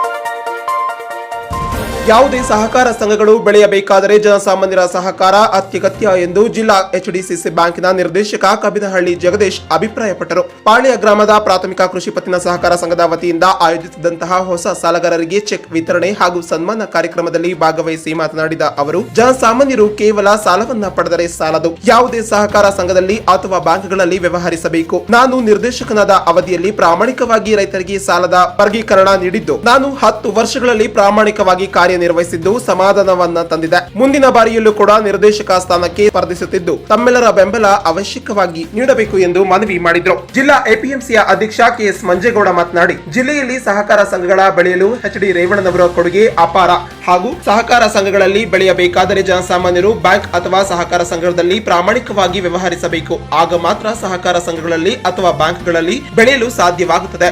10 ವರ್ಷಗಳ ಅವಧಿಯಲ್ಲಿ ಕಬಿನಹಳ್ಳಿ ಜಗದೀಶ್ ಅವರು ನಿರ್ದೇಶಕರಾಗಿ ಪ್ರಾಮಾಣಿಕವಾಗಿ ಕಾರ್ಯನಿರ್ವಹಿಸಿದ್ದು ಸಮಾಧಾನವನ್ನು ತಂದಿದೆ. ಮುಂದಿನ 5 ವರ್ಷಗಳ ಅವಧಿಯಲ್ಲಿ ಪಕ್ಷದ ನಾಯಕರನ್ನ ಮನವೊಲಿಸಿ ಸ್ಪರ್ಧಿಸಿದರೆ ಜಗದೀಶ್ ಅವರಿಗೆ ಸಂಪೂರ್ಣವಾಗಿ ಸಹಕಾರ ನೀಡುವುದಾಗಿ ತಿಳಿಸಿದರು. ಈ ಸಂದರ್ಭದಲ್ಲಿ ಪಾಳ್ಯ ಗ್ರಾಮ ಪಂಚಾಯತ್ ಪ್ರಾಥಮಿಕ ಕೃಷಿ ಪತ್ತಿನ ಸಹಕಾರ ಸಂಘದ ವ್ಯಾಪ್ತಿಯ ರೈತರಿಗೆ ಹೊಸ ಸಾಲದ ಚೆಕ್ ಅನ್ನ ವಿತರಣೆ ಮಾಡಿ ಹಾಗೂ ಹೊಸ ಸಾಲವನ್ನ ಕೊಡಿಸಲು ಸಹಕಾರ ನೀಡಿದ ಜಿಲ್ಲಾ ಎಪಿಎಂಸಿಯ ಅಧ್ಯಕ್ಷ ಕೆಎಸ್ ಮಂಜೇಗೌಡ, ಎಚ್ಡಿಸಿಸಿ ಬ್ಯಾಂಕಿನ ನಿರ್ದೇಶಕ ಜಗದೀಶ್ ಹಾಗೂ ತಾಲೂಕು ಪಂಚಾಯತ್ ಸದಸ್ಯ ಸಿವಿ ಲಿಂಗರಾಜು ಸೇರಿದಂತೆ ಸಂಘದ ಸದಸ್ಯರನ್ನ ಸನ್ಮಾನಿಸಲಾಯಿತು. ತಾಲೂಕಿನ ರೈತರ ಮತ್ತು ಅವರ ಹಿತದೃಷ್ಟಿಯಿಂದ ಅಷ್ಟೇ ಅಂತ ಹೇಳಿ ಅದು ಬಿಡಿ. ಅದೊಂದು ಕಡೆ ಈ ಸೊಸೈಟಿನೂ ಕೂಡ ನಾವೆಲ್ಲ ನಮ್ಮ ಹಲವರು, ನಾನು ನಿರ್ದೇಶಕರಾದಾಗ ಒಂದು ಸೆಕ್ರೆಟರಿ, ನಾನು ಕೂಡ ಆಗ ಅನೇಕ ಸೊಸೈಟಿಗಳಿಗೆ ಹೆಚ್ಚು ಕೂಡ ನಾವು ಅವತ್ತು ಸಾಲವನ್ನು ಕೊಡಿಸಿದ್ದೀವಿ. ಕಾರಣ ಅಂದರೆ ನಾನು ಆ ಕಂಪ್ನಿಲಿದ್ದೆ, ಏನು ಸ್ಯಾಂಕ್ಷನ್ ಮಾಡೋ ಕಂಪ್ನಿಗಳು ಅವರಿಗೆ ಕೊಡಿಸಿದ್ವಿ. ಅವತ್ತು ಟ್ಯಾಕ್ಟ್ರನ್ನು ಕೂಡ 14 ಟ್ಯಾಕ್ಟ್ರ್ ಕೊಡಿಸಿದ್ದೆ ಅಂತ ಹೇಳೋದು. ನಿರ್ದೇಶಕರು ಹೇಳಿದಂಗೆ ನಾನು ಇಲ್ಲೊಂದು 5 ವರ್ಷ ಅಧ್ಯಕ್ಷನಾಗಿ ಕೆಲಸ ಮಾಡಿದೆ. ನಮಗೆ ಹೇಳ್ತಾ ಇರ್ತಾರೆ ಮಂಜಣ್ಣ, ನಾವು ಮೊದಲು ಮಂಜಣ್ಣನನ್ನು ಆಂಟಿ ಇದ್ದಾಗಲೂ ಸಮೇತ ಒಂದು 20-25 ವರ್ಷ ಸಂಘನ ಎಲೆಕ್ಷನ್ ಇದ್ದಂಗೆ ನಡೆಸ್ಕೊಂಡು ಈ ಸಂಘ ಉತ್ತಮವಾಗಿ ನಾವೆಲ್ಲ ಸಹಕಾರಿಗಳಾಗಿದ್ವಿ. ಈ ಸರಿ ಒಂದು ಎಲೆಕ್ಷನ್ ಇದ್ದಂಗೆ ಮಾಡಬೇಕು ಅಂದರೆ ಯಾರೋ ಒಂದು 2 ಜನ ಕಿಡಿಗೇಡಿಗಳಿಂದ ಮತ್ತೆ ಎಲೆಕ್ಷನ್ ನಡೀತು. ಆ ಎಲೆಕ್ಷನ್ ನಡೆದ್ರೆ ಜನ ಬುದ್ಧಿ ಕಲಿಸಿದ್ರು, ಯಾರು ಒಳ್ಳೆಯವರು ಅನ್ನೋದನ್ನ ಆಯ್ಕೆ ಮಾಡಿ ಕಳಿಸಿದ್ದಾರೆ. ಈ ಸಂಘ ಆಲೂರು ತಾಲೂಕಿನಲ್ಲಿ ಅತ್ಯುತ್ತಮವಾದವಾಗಿ ಸಂಘವಾಗಿ ಬೆಳೀತಾ ಇದೆ. ಇದಕ್ಕೆ ಕಾರಣ ಇಷ್ಟೇ, ಚುನಾವಣೆ ಸಂದರ್ಭದಲ್ಲಿ ಚುನಾವಣೆನೂ ಆಗುತ್ತದೆ, ಚುನಾವಣೆ ಸಂದರ್ಭದಲ್ಲಿ ಬರ್ತಾರೆ, ಹೋರಾಟನೂ ಆಗ್ತದೆ. ಚುನಾವಣೆ ಮುಗಿದ ನಂತರದಲ್ಲಿ ಪರಸ್ಪರ ಹೊಂದಾಣಿಕೆ ಮಾಡೋದ್ರ ಜೊತೆಗೆ ಜನಗಳ ಕೆಲಸ ಮಾಡೋದ್ರ ಒಟ್ಟಿಗೆ ದುಡಿಯಂತ ಪ್ರತಿಫಲದಿಂದ ಇವತ್ತು ಈ ಸಂಘ ಅತ್ಯುತ್ತಮ ಸ್ಥಾನಕ್ಕೆ. ಏನು ಈ ಬ್ಯಾಂಕಿಗೆ ನಾವು ಈ ಕೊನೆಗಳಿಗೆನಲ್ಲಿ ನಮ್ಮ ಜಿಲ್ಲಾ ಸಹಕಾರ ಕೇಂದ್ರ ಬ್ಯಾಂಕಿನ 46,000 ರೈತರದ್ದು ಅಪ್ಲಿಕೇಶನ್ ಪೆಂಡಿಂಗ್ ಇದೆ. ಇಂಥ ಒಂದು ಸಂದರ್ಭದಲ್ಲಿ ನಾವು ಜಿಲ್ಲಾ ಬ್ಯಾಂಕಿನ ಅಧ್ಯಕ್ಷರಿಗೆ ಮತ್ತು ಎಂಡಿಗೆ ಒತ್ತಡ ದಿಕ್ಕಿನಲ್ಲಿ ಸಾಗಿ ಈ ತಾಲೂಕಿನ ಎಲ್ಲಾ ಸಂಘಗಳಿಗೂ ಸಾಲ ಕೊಡಿಸುವಂತ ಕೆಲಸ ಆಗಿದೆ ಈಗಾಗಲೇ ಆಲೂರು ಸಕ್ರೇಟರಿಗೆ. ಆ ನಿಟ್ಟಿನಲ್ಲಿ ಇತ್ತೀಚೆಗೆ ಕೊಟ್ಟಂತ ಸಾಲಗಳಲ್ಲಿ ಪಾಳ್ಯ ಕೊಟ್ಟಂತ ಸಾಲ ಅತಿ ಹೆಚ್ಚಿನ ಸಾಲ ಆಗಿದೆ. ಈ ದಿಟ್ಟಿನಲ್ಲಿ ಆಗ ನಾವೇನು ಕೊಟ್ಟಿದ್ವಿ ಅದು ನಮ್ಮ ಕರ್ತವ್ಯ ಕೂಡ ಅಂತ ನಾನು ಭಾವಿಸ್ತೇನೆ. ನಾವು ಕೊಟ್ಟಿದ್ದಂತ ಹೆಮ್ಮೆಯಿಂದ ಹೇಳ್ಕೊಳ್ಳೋದಕ್ಕಿಂತ ಮೊದಲು ನಮ್ಮ ದುಡ್ಡು ನಮ್ಮ ಮೇಲೆ ಆ ಜವಾಬ್ದಾರಿ. ಈ ಸಂದರ್ಭದಲ್ಲಿ ಪಾಳ್ಯ ಪ್ರಾಥಮಿಕ ಕೃಷಿ ಪತ್ತಿನ ಸಹಕಾರ ಸಂಘದ ಅಧ್ಯಕ್ಷ ಪಿಎಲ್ ಲಿಂಗರಾಜು, ತಾಲೂಕು ಪಂಚಾಯತ್ ಸದಸ್ಯ ಸಿವಿ ಲಿಂಗರಾಜು, ಪಾಳ್ಯ ಗ್ರಾಮ ಪಂಚಾಯತ್ ಉಪಾಧ್ಯಕ್ಷ ಕಲ್ಯಾಣೇಗೌಡ, ಸಂಘದ ಮೇಲ್ವಿಚಾರಕರಾದಂತಹ ಎಚ್ಎಸ್ ರಾಘವೇಂದ್ರ, ಹಾಲು ಉತ್ಪಾದಕರ ಸಹಕಾರ ಸಂಘದ ನಿರ್ದೇಶಕರಾದಂತಹ ಜಯರಾಮ್, ಸಂಘದ ನಿರ್ದೇಶಕರಾದಂತಹ ಪ್ರಕಾಶ್ ನಿಂಗೇಗೌಡ ಹಾಗೂ ಇತರರು ಉಪಸ್ಥಿತರಿದ್ದರು. Kumaraswamy, Aluru, just news.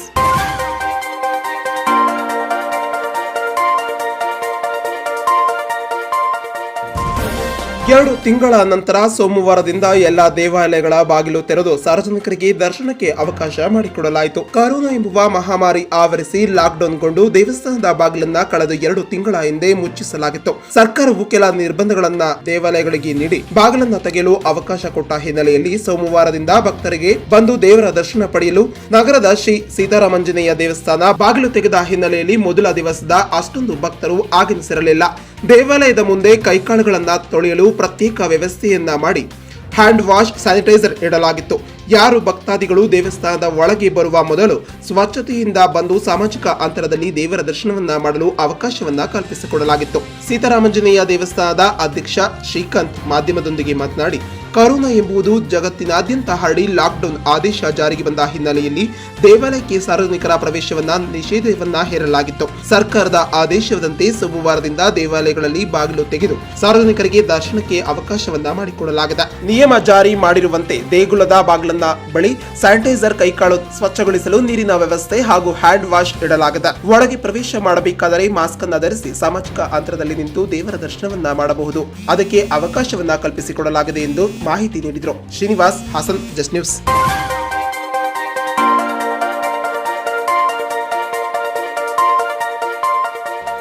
ನೂತನ ಜಿಲ್ಲಾ ಉಸ್ತುವಾರಿ ಸಚಿವರಾದ ಗೋಪಾಲಯ್ಯನವರು ಕುಟುಂಬ ಸಮೇತ ಹಾಸನಕ್ಕೆ ಆಗಮಿಸಿದ ಅವರು ಮೊದಲ ಬಾರಿಗೆ ಹಾಸನಾಂಬೆಯ ದೇವಾಲಯಕ್ಕೆ ತೆರಳಿ ವಿಶೇಷವಾಗಿ ಪೂಜೆ ಸಲ್ಲಿಸಿದರು. ಹಾಸನಾಂಬೆ ದೇವಾಲಯ ಗರ್ಭಗುಡಿಯ ಬಾಗಿಲಿಗೆ ಪೂಜೆಯನ್ನು ಸಲ್ಲಿಸಿದ ಜಿಲ್ಲಾ ಉಸ್ತುವಾರಿ ಸಚಿವರು ದರ್ಬಾರ್ ಗಣಪತಿ ನಂತರ ಶ್ರೀ ಸಿದ್ದೇಶ್ವರ ಸ್ವಾಮಿಯ ದೇವಾಲಯಕ್ಕೆ ತೆರಳಿ ಇಲ್ಲಿನ ಕುಟುಂಬದ ಹೆಸರಿನಲ್ಲಿ ವಿಶೇಷವಾಗಿ ಪೂಜೆ ಸಲ್ಲಿಸಿದರು. ನಂತರ ದೇವಸ್ಥಾನದ ಬಗ್ಗೆ ಮಾಹಿತಿ ಪಡೆದರು. ಇದೇ ವೇಳೆ ಜಿಲ್ಲಾಧಿಕಾರಿ ಆರ್ ಗಿರೀಶ್, ಕ್ಷೇತ್ರದ ಶಾಸಕ ಪ್ರೀತಂ ಜೇಗೌಡ, ಮಾಜಿ ಶಾಸಕ ಎಚ್ಎಂ ವಿಶ್ವನಾಥ್, ಜಿಲ್ಲಾ ಪಂಚಾಯತ್ ಮುಖ್ಯ ಕಾರ್ಯನಿರ್ವಹಣಾಧಿಕಾರಿ ಬಿಎ ಪರಮೇಶ್, ಪಕ್ಷದ ಜಿಲ್ಲಾಧ್ಯಕ್ಷ ಎಚ್ಕೆ ಸುರೇಶ್ ಇತರರು ಪಾಲ್ಗೊಂಡಿದ್ದರು. Srinivas, Hassan, just News.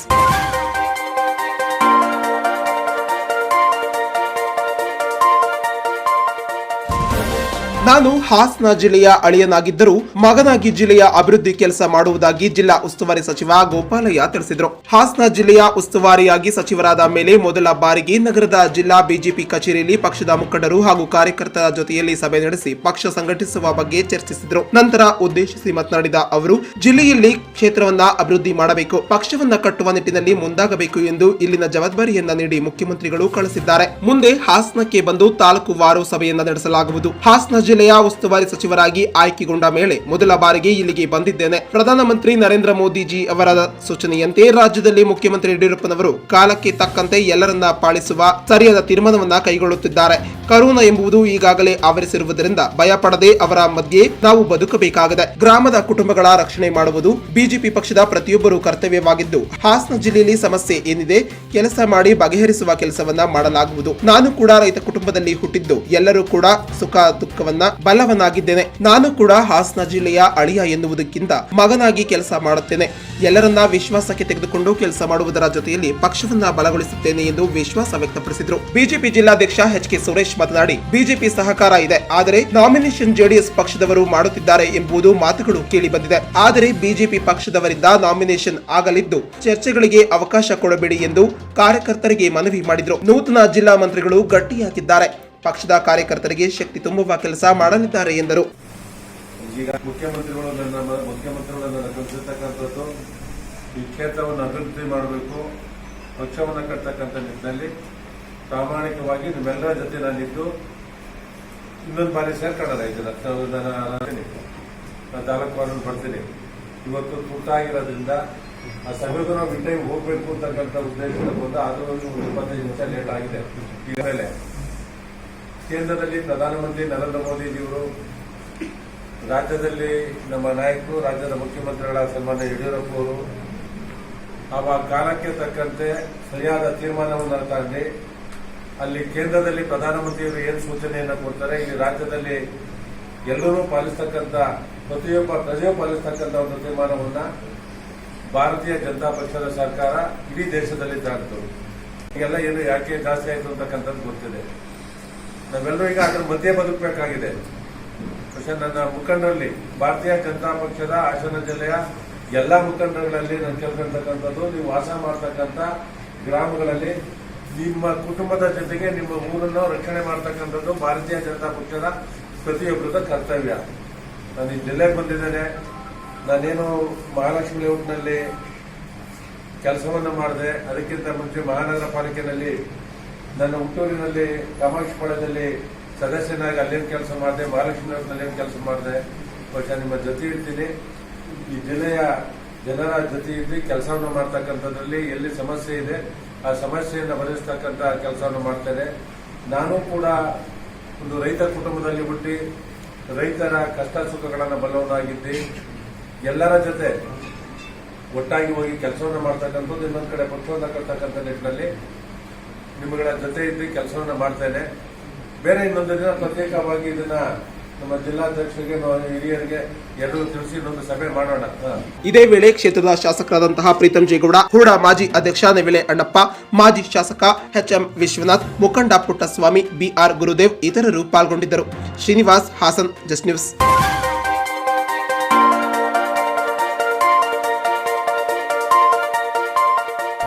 ಹಾಸನ ಜಿಲ್ಲಾ ಉಸ್ತುವಾರಿ ಸಚಿವರಾಗಿ ಆಯ್ಕೆಗೊಂಡ ಮೇಲೆ ಮೊದಲ ಬಾರಿಗೆ ಹಾಸನಕ್ಕೆ ಬಂದಾಗ ಶ್ರೀ ಆದಿಚುಂಚನಗಿರಿ ಮಠಕ್ಕೆ ಆಗಮಿಸಿ ಶ್ರೀ ಶಂಭುನಾಥ ಸ್ವಾಮೀಜಿಯವರ ಆಶೀರ್ವಾದವನ್ನ ಪಡೆದು ಪುನೀತರಾದರು. ಸ್ವಾಮೀಜಿಯವರ ಜೊತೆ ಕೆಲ ಸಮಯ ಆರೋಗ್ಯಕರವಾದ ಚರ್ಚೆ ಮಾಡಿದ್ರು. ಮೊದಲು ಜಿಲ್ಲಾ ಉಸ್ತುವಾರಿ ಸಚಿವರಾಗಿ ಸ್ವಾಮೀಜಿಯವರಿಗೆ ಶಾಲು ಹಾರ ಹಾಕಿ ಹಣ್ಣು ಹಂಪಲು ನೀಡಿ ಗೌರವಿಸಿದ್ರು. ಕೊನೆಯಲ್ಲಿ ಸ್ವಾಮೀಜಿಯವರಿಗೆ ಜಿಲ್ಲಾ ಮಂತ್ರಿಗಳಾಗಿ ಹಾಗೂ ಕುಟುಂಬದವರಿಗೆ ಶಾಲು ಹಾರ ಹಾಕಿ ಹಾರೈಸಿದ್ರು. ಇದೇ ವೇಳೆ ಕ್ಷೇತ್ರದ ಶಾಸಕ ಪ್ರೀತಂ ಜೇಗೌಡ, ಮಾಜಿ ಶಾಸಕ ಎಚ್.ಎಂ. ವಿಶ್ವನಾಥ್, ಪಕ್ಷದ ಜಿಲ್ಲಾಧ್ಯಕ್ಷ ಎಚ್.ಕೆ. ಸುರೇಶ್ ಹಾಗೂ ಪಕ್ಷದ ಮುಖಂಡರು ಪಾಲ್ಗೊಂಡಿದ್ದರು. Srinivas, Hassan, just news.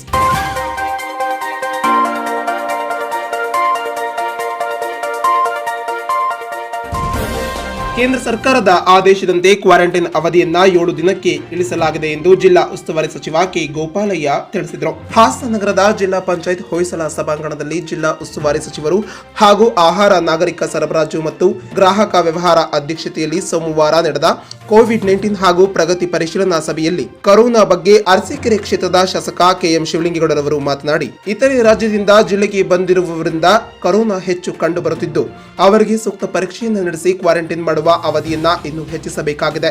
ಹೊರ ರಾಜ್ಯದಿಂದ ಬಂದವರನ್ನ ಆದಷ್ಟು ಕಟ್ಟುನಿಟ್ಟಾಗಿ ತಪಾಸಣೆಯನ್ನ ಮಾಡಿದರೆ ಒಳಿತು. ಅವರನ್ನ ತಪಾಸಣೆ ಮಾಡದೇ ಇದ್ದರೆ ಇಡೀ ಸಮುದಾಯಕ್ಕೆ ಸೋಂಕು ಹರಡುವುದರಿಂದ ಹೆಚ್ಚು ಆತಂಕ ಸೃಷ್ಟಿಯಾಗಲಿದೆ ಎಂದು ಸಲಹೆ ನೀಡಿದರು. ಕ್ವಾರಂಟೈನ್ ಮಾಡಲು ಸರ್ಕಾರದಲ್ಲಿ ಹಣವಿಲ್ಲ ಎಂದರೆ ನಮ್ಮ ಕ್ಷೇತ್ರದ ಅನುದಾನದ ಅಡಿಯಲ್ಲಿ ಕ್ವಾರಂಟೈನ್ ಮಾಡುತ್ತೇವೆ. ಇದೀಗ ಸರ್ಕಾರದ ಆದೇಶದಂತೆ 7 ದಿನ ಕ್ವಾರಂಟೈನ್ ಮಾಡಿ ಕಳಿಸಲಾಗುತ್ತಿದೆ. ಇದರಿಂದಾಗಿ 7 ದಿನದಲ್ಲಿ ಯಾವುದೇ ಕೋವಿಡ್ ಪಾಸಿಟಿವ್ ಪತ್ತೆಯಾಗಿರುವುದಿಲ್ಲ. ಇದಕ್ಕೆ ಬದಲು ಇಡೀ ಸಮುದಾಯಕ್ಕೆ ಇಂತಹ ವೈರಸ್ ಹರಡುವ ಸಾಧ್ಯತೆ ಹೆಚ್ಚು ಇರುವುದರಿಂದ ಎಚ್ಚರಿಕೆಯಿಂದ ಇರಬೇಕು ಎಂದು ತಿಳಿಸಿದರು. ಶಾಸಕ ಸಿಎನ್ ಬಾಲಕೃಷ್ಣ ಮಾತನಾಡಿ, ಹಾಸನ ಗ್ರೀನ್ ಝೋನ್ನಲ್ಲಿತ್ತು. ಆದರೆ ಹೊರ ರಾಜ್ಯದಿಂದ ಬಂದವರಿಂದ ಕೊರೋನಾ ಹರಡುತ್ತಿದ್ದು ಇವರನ್ನ ತಪಾಸಣೆ ಮಾಡಿ ಕ್ವಾರಂಟೈನ್ ಮಾಡುವುದೇ ಅತಿ ಅವಶ್ಯಕವಾಗಿದೆ. ಈಗಿನ ಮಾರ್ಗಸೂಚಿಯಂತೆ ಕೊರೋನಾದತ್ತ ಸಮುದಾಯ ಎಂಬುವಂತಾಗಿದೆ. ಕ್ವಾರಂಟೈನ್ ಮಾಡಲು ಶಾಲಾ ಹಾಸ್ಟೆಲ್ ಬಳಸಿಕೊಳ್ಳಲು ನಮ್ಮ ವಿರೋಧವಿಲ್ಲ, ನಮ್ಮ ಸಹಕಾರವಿದೆ. ಕೊರೋನಾ ವಿಚಾರವಾಗಿ ಕೊರೋನಾ ನೆಗೆಟಿವ್ ವರದಿ ನೀಡಿ ಇಲ್ಲಿ ಕ್ವಾರಂಟೈನ್ ಕೇಂದ್ರದಿಂದ ಹೊರ ಹೋದವರು ಗ್ರಾಮಸ್ಥರ ಮಾತಿನಿಂದ ಮಾನಸಿಕವಾಗಿ ಕೊರಗುತ್ತಿದ್ದಾರೆ ಎಂದು ಹೇಳಿದರು. ಜಿಲ್ಲೆಯಲ್ಲಿ ಜನರ ಹಿತದೃಷ್ಟಿಯಿಂದ ಕ್ವಾರಂಟೈನ್ ಅವಧಿಯನ್ನ ವಿಸ್ತರಿಸಿ ಎಂದು ಮನವಿ ಮಾಡಿದರು.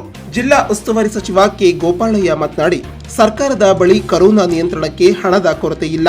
ಕ್ವಾರಂಟೈನ್ ಅವಧಿ ವಿಸ್ತರಣೆ ಹಾಗೂ ತಪಾಸಣೆ ಕುರಿತು ಮುಖ್ಯಮಂತ್ರಿಯವರೊಂದಿಗೆ ಚರ್ಚೆಯನ್ನ ನಡೆಸಿ ಮುಂದಿನ ಕ್ರಮವನ್ನ ಕೈಗೊಳ್ಳಲಾಗುವುದು ಎಂದು ತಿಳಿಸಿದರು. ಕೇಂದ್ರ ಸರ್ಕಾರದ ನಿರ್ದೇಶನದಂತೆ ಕ್ವಾರಂಟೈನ್ ಅವಧಿಯನ್ನ 7 ದಿನಕ್ಕೆ ಇಳಿಸಲಾಗಿದೆ ಎಂದರು. ಈಗ ಸೇವಾ ಸಿಂಧುನಲ್ಲಿ ರಿಜಿಸ್ಟ್ರೇಷನ್ ಅಷ್ಟೇ ಸರ್. ಅವ್ರು ರಿಜಿಸ್ಟ್ರೇಷನ್ ಮಾಡ್ಕೊಂಡು ಬಿಟ್ಟು they can enter the state sir, even from Maharashtra sir.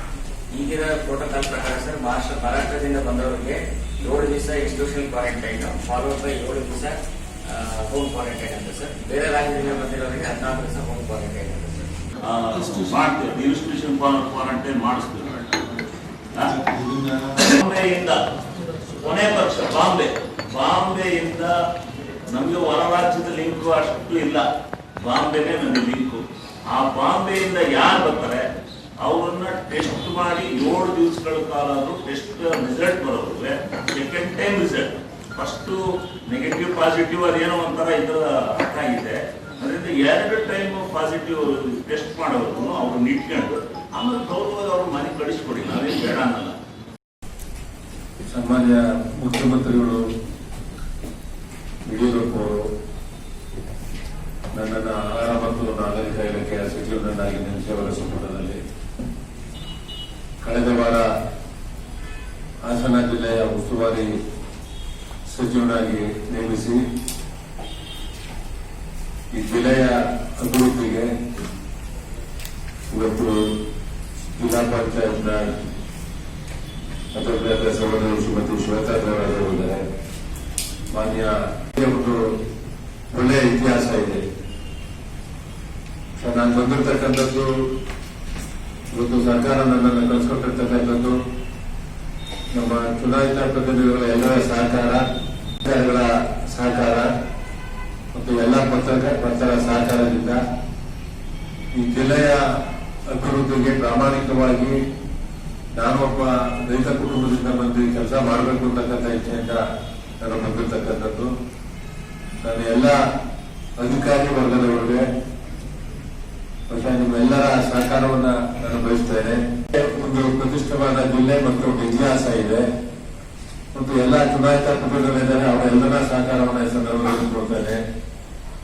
ಸಭೆಯಲ್ಲಿ ಲೋಕಸಭೆ ಸದಸ್ಯ ಪ್ರಜ್ವಲ್ ರೇವಣ್ಣ, ಶಾಸಕ ಎಚ್.ಕೆ. ಕುಮಾರಸ್ವಾಮಿ, ಪ್ರೀತಂ ಜೇಗೌಡ, ಕೆಎಸ್ ಲಿಂಗೇಶ್, ವಿಧಾನಸಭಾ ಸದಸ್ಯ ಎಂಎ ಗೋಪಾಲ್ ಸ್ವಾಮಿ, ಜಿಲ್ಲಾ ಪಂಚಾಯತ್ ಅಧ್ಯಕ್ಷೆ ಶ್ವೇತಾ ದೇವರಾಜು, ಜಿಲ್ಲಾಧಿಕಾರಿ ಆರ್ ಗಿರೀಶ್, ಜಿಲ್ಲಾ ಪಂಚಾಯತ್ ಮುಖ್ಯ ಕಾರ್ಯನಿರ್ವಹಣಾಧಿಕಾರಿ ಬಿಎ ಪರಮೇಶ್, ಜಿಲ್ಲಾ ಪೊಲೀಸ್ ವರಿಷ್ಠಾಧಿಕಾರಿ ಶ್ರೀನಿವಾಸ್ ಗೌಡ ಸೇರಿದಂತೆ ಇನ್ನು ಇತರರು ಪಾಲ್ಗೊಂಡಿದ್ದರು. Srinivas, Hassan, this news.